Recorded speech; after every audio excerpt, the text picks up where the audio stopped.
Mahasiswa di tingkat akhir sering mengalami cobaan dan rintangan untuk menyelesaikan kuliahnya.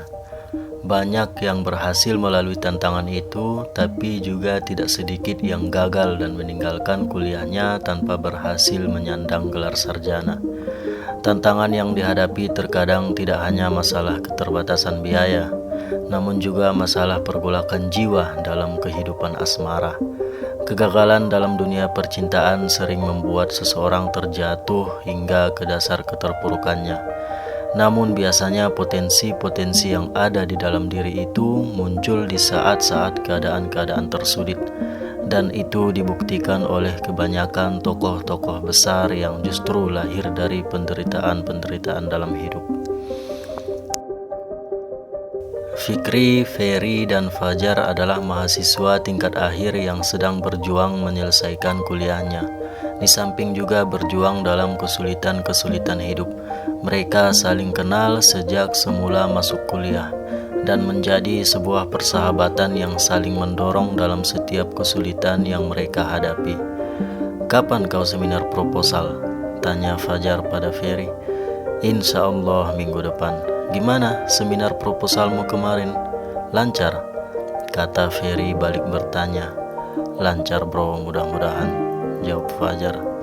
"Maaf bro, aku gak bisa hadir ke seminarmu kemarin karena maklumlah, bantuin mama jualan ke pasar," kata Ferry. "Gak apa-apa bro, yang penting sudah tuntas sampai tahap itu, agar semester depan sudah langsung penelitian, gak mikirin proposal lagi." "Lanjut semester depan kan?" tanya Fajar lagi. "Sedang diusahakan bro, tinggal mencari sedikit lagi agar cukup uang kuliahnya. Ente gimana?" "Aku juga sedang diusahakan, mudah-mudahanlah dapat agar tidak ngambil cuti lagi," jawab Fajar. Seandainya aja kita dari keluarga berkecukupan ya, mungkin udah selesai kuliah kita seperti teman-teman yang lain. Gak perlu mikirin biaya kuliah, gak perlu mikirin biaya hidup, tinggal minta duit sama papa mama kalau kurang. Berharap dapat beasiswa, otaknya pula yang tidak mencukupi. Hidup memang edan, kata Ferry. Tak apalah bro, mereka yang berkecukupan itu juga punya kesulitannya sendiri. Mungkin bukan masalah ekonomi, tetapi masalah-masalah lain yang tidak kita ketahui. Kita nikmati aja hidup ini. Mungkin suatu saat kita bisa merubah nasib kita. Tetapi jika pun tidak berubah, bukan berarti itu kita jadikan sebagai alasan untuk tidak mensyukuri apa yang sudah ada pada kita, kata Fajar. Aku heran bro, mengapa semakin tinggi pendidikan kita justru membuat kita semakin individualis. Teman-teman yang sudah duluan tamat nampaknya tidak terlalu peduli pada teman-temannya yang lain yang masih mengalami kesulitan untuk menyelesaikan kuliahnya. Apa memang pendidikan itu hanya untuk diri kita sendiri aja? Tanya Ferry. Punya kesibukan masing-masing bro, punya tujuan masing-masing.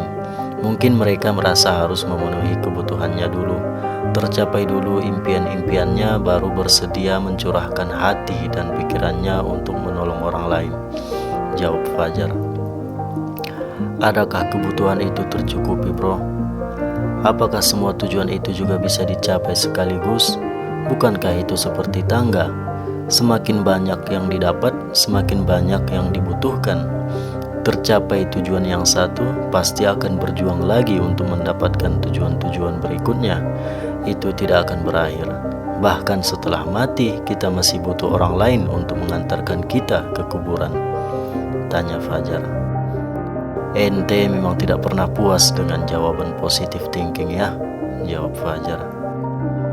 Kau sendiri tahu bro, aku dibesarkan oleh seorang ibu yang pesimis.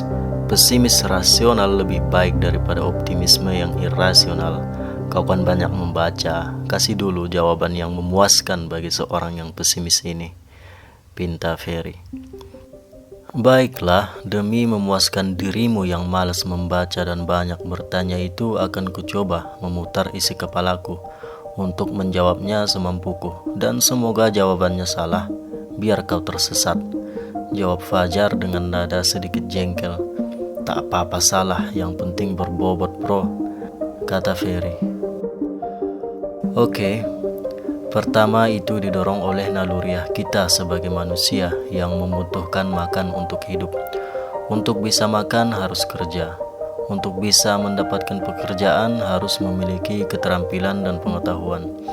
Jalan yang paling mudah untuk mengasah keterampilan dan menambah pengetahuan itu melalui bangku sekolah atau pendidikan. Bukti kita sudah bersekolah adalah ijazah, dan kita bersusah payah sekolah untuk mendapatkan ijazah agar bisa mendapatkan pekerjaan yang lebih mudah. Disinilah masalahnya. Tujuan kita sekolah akhirnya hanya demi mendapatkan ijazah.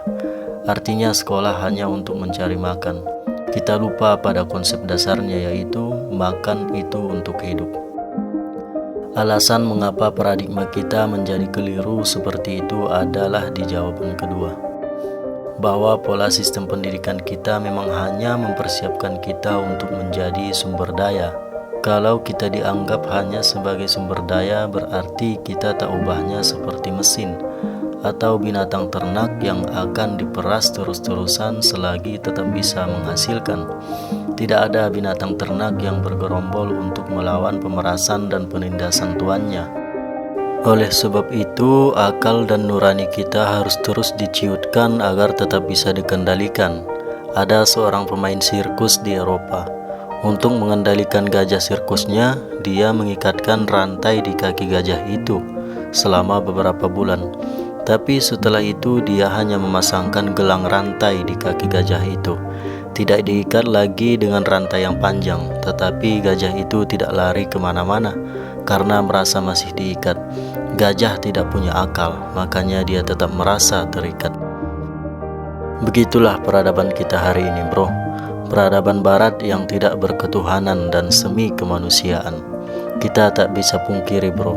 Roh keilmuan kita hari ini dijiwai oleh peradaban barat yang kurang percaya Tuhan.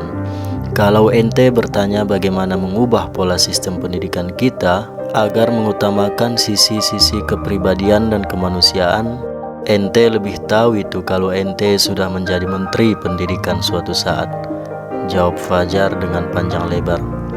Wah bro, jawaban pesimis memang selalu memuaskan dahaga. Mantap bro, kata Ferry. 3 minggu kemudian, setelah si Ferry membayar uang kuliahnya untuk semester berikutnya, dia pun langsung menuju ke pasar untuk membantu ibunya berjualan. Sudah kau bayarkan uang kuliahmu? Tanya ibu Ferry. Udah mak, jawab Ferry.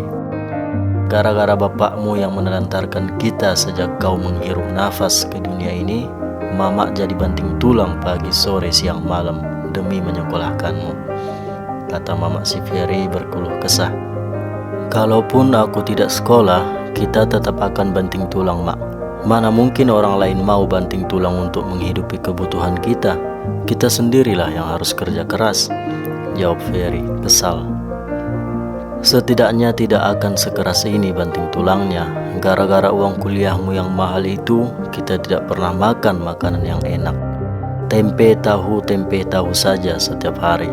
Ini minyak goreng udah selangit harganya.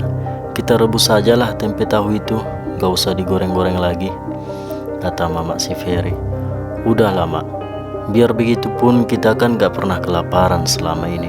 Kita syukuri aja lah, makan kita masih cukup. Tempat tinggal kita juga ada, apalagi yang kurang. Banyak yang melarat di luar sana yang tidak mengeluhkan keadaannya, jawab Ferry mencoba menenangkan mamaknya.